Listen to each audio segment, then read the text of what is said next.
राधे राधे सभी सनातनियों को मेरा प्यार भरा राधे राधे। 3 तारीख को चंद्र ग्रहण है, जिसकी वजह से होलिका दहन में भी सनातनियों को एडजस्ट करना पड़ रहा है। तो चंद्र ग्रहण प्रारंभ हो रहा है दोपहर में 3:20 से शाम को 6:47 तक इसका पूरा टाइमिंग रहेगा। और यहाँ पर एक और बात है, 9 घंटे पहले सूतक लग जाएंगे। और अगर इसमें 9 घंटे पहले सूतक लग गए हैं, सुबह 6:20 से ये सूतक प्रारंभ हो जाएंगे। तो जिन माता बहनों को प्रसाद बनाना है या घर वालों को भोजन बनाना है, सूतक काल से पहले ही व्यवस्था करनी पड़ेगी।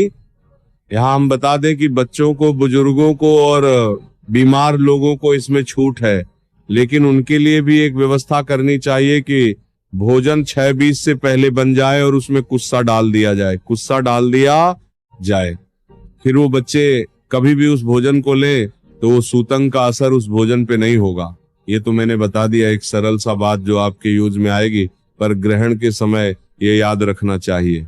अब दूसरा प्रश्न ये उठता है कि हमने कहा 3:20 से ये ग्रहण शुरू हो रहा है, तो 3:00 बजे कौन सा चंद्रमा निकलेगा? आप सोच रहे होंगे कि 3:00 बजे तो चंद्रमा नहीं निकलता, फिर ग्रहण कहां से होगा?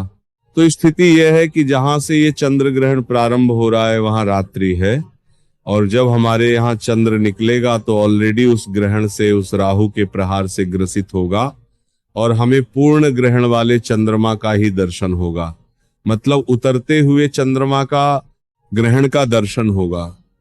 तो दर्शन अगर होगा सूर्यास्त के बाद, जहां जहां सूर्यास्त के समय थोड़ा सा चेंजेज होएंगे, तो जहां चेंजेज होएंगे टाइम के हिसाब से उनको ग्रहण का दर्शन तो होगा।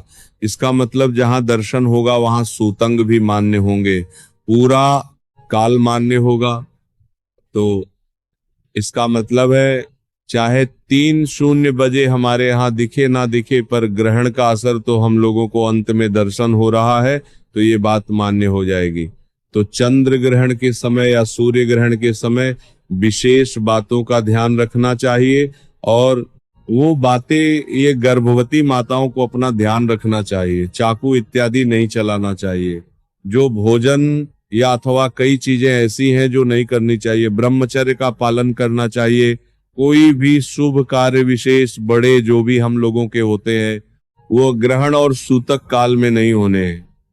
उसमें ज्यादा भजन करें, जाप करें, पुण्य करें। ग्रहण काल क्योंकि हमारे यहाँ कहीं 25 मिनट दिखेगा, कहीं आधा घंटा, कहीं 1 घंटा दिखेगा।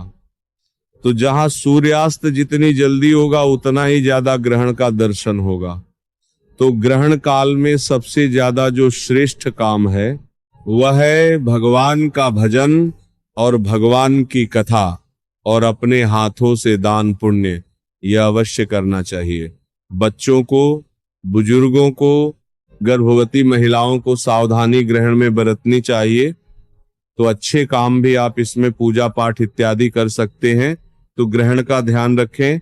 आप सभी के लिए प्रिया कांजू मंगलमय ग्रहण हो, कोई अशुभ कार्य आपके जीवन में ना हो, ऐसी प्रार्थना हम प्रिया कांजू से करते हैं। राधे राधे।